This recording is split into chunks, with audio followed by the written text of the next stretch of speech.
अपने ना खइली खाना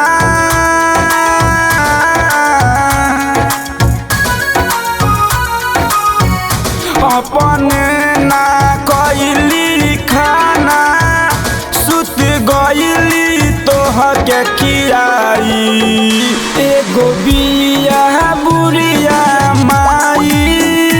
ओके भूल न जाई है भाई ओके भूल न जाई है भाई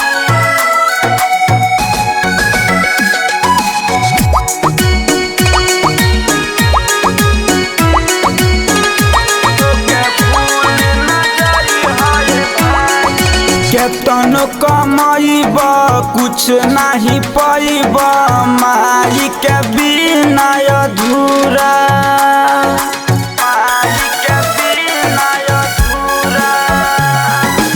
अचरा ओढ़ा के देलिया शीशवा सपना हो जाई पूरा ममता के अमृत पियली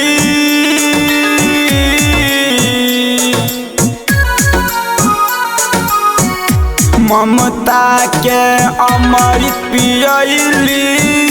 हम कहिल तोहे समझाई एगो बिया बुढ़िया माई ओके भूल न जाई है भाई ओके भूल न जाई है भाई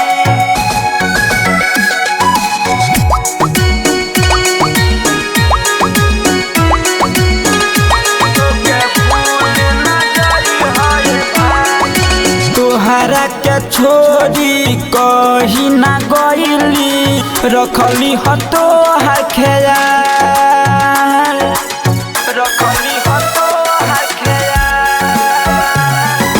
दौड़ल धूपल अइली हलगे होई है बुखारी लाल अरविंद पर से न लिखे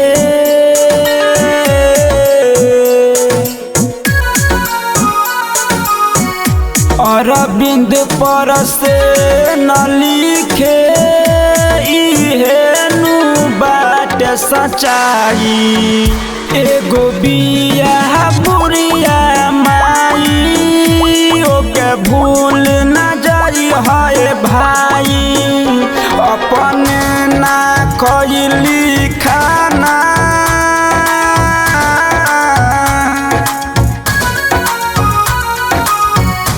अपने ना खइली खाना